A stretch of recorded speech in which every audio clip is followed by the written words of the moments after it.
Hey, welcome to this Windows channel, and this is the Tech News Update. We are Tuesday, June 28, 2016, and today in our Tech News we have a new Get Windows 10 pop-up now.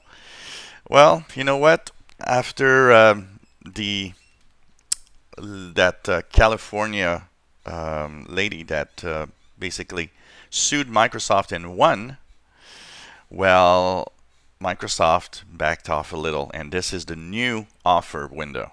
So now you have this. July 29th, don't miss out, free upgrade, ends July 29th. You got upgrade now button. You got to choose time if you don't want it now, but you now have, and that's the important thing, the client free offer. So this, I think it should have been like this from the start. And if with this you still get bitten by Windows 10 now, this is entirely your fault.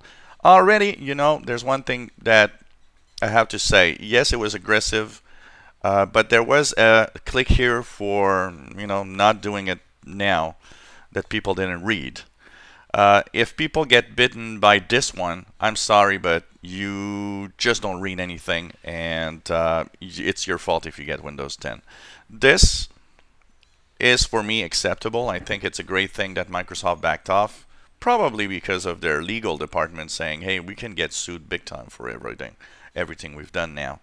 So the client free offer is there. I think that's great because it will stop the nagging Windows 10 upgrade.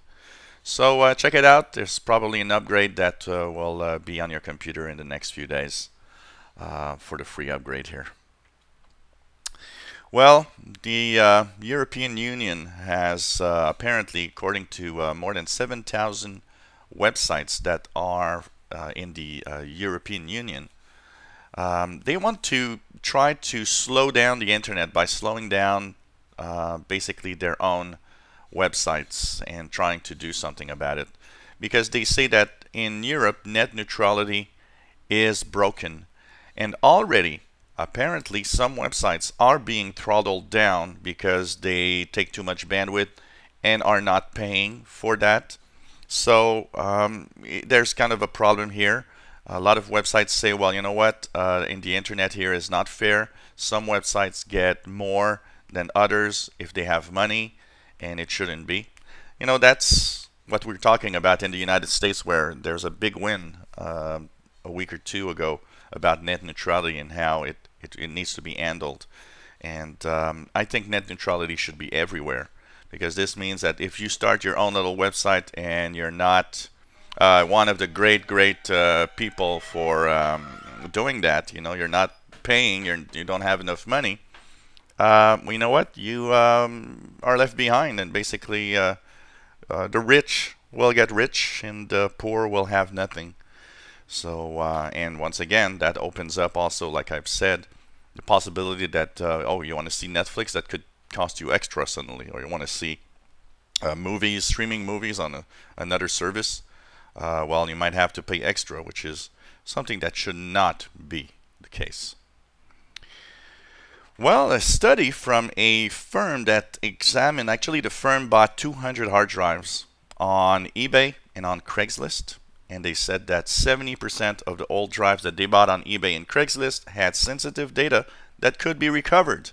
It seems that people selling off their hard drives are not taking precautions to erase everything that's on it and make it difficult for anyone to recover.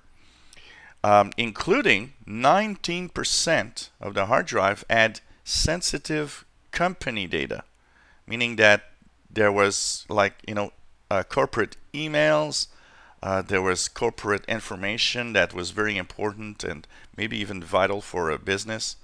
So, you know, this tells you if you want to sell your old hard drives, I think you might just reconsider and think about it again.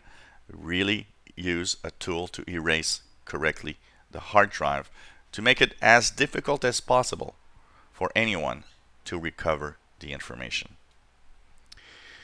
Well, Russian internet service providers will have to store user content data. There will be a metadata file where all the searches, everything that Russian users of the internet do, needs to be stored so that the Russian government can actually check out what you're doing online. That's kind of sad, and shows the state of how, the rights, our civil rights and our liberties are not the same across the world. So basically, the Russian ISPs will have to store from 6 months to a year of user data of everything that they've done, every website that they've visited. Just think about all the information that ISPs now will have to store. This is going to cost them, a fortune. Of course, that they will hike the prices of internet services, that's for sure. And this is, of course, all in the name of the famous security. There's a tension rising over a new LTE service, which called LTE-U, or unlicensed LTE. Now, unlicensed LTE is going to use the same channels as the Wi-Fi channels.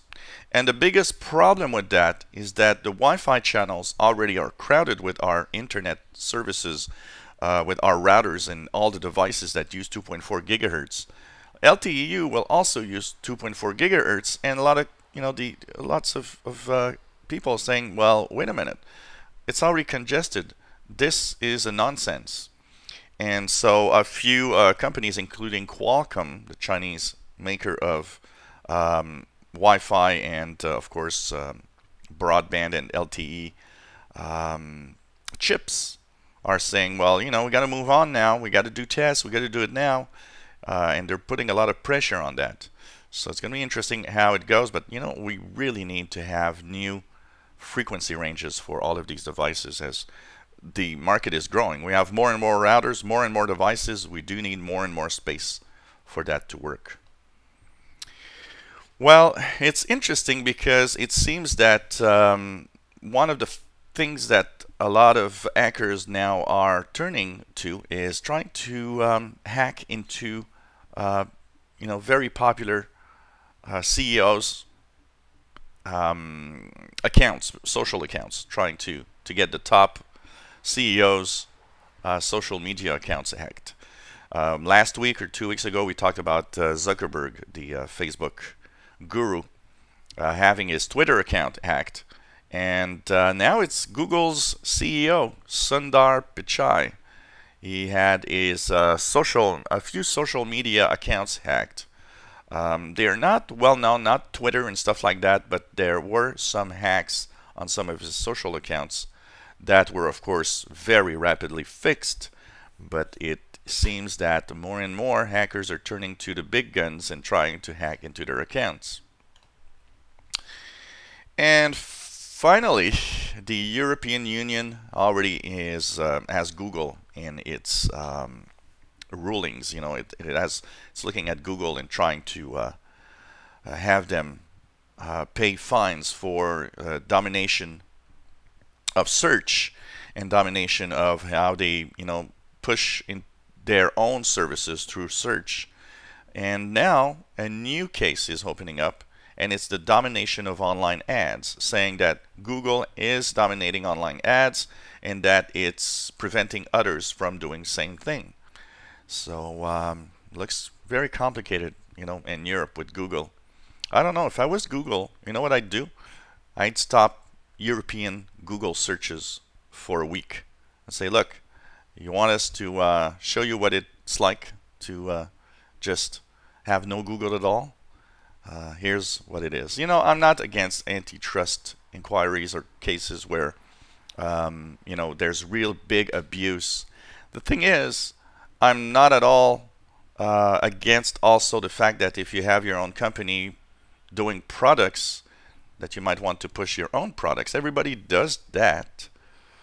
Just walk in the street and if there's two places that sell fruits and vegetables, and one of the owners is outside on the sidewalk, he's going to tell you that his strawberries are better than the other one.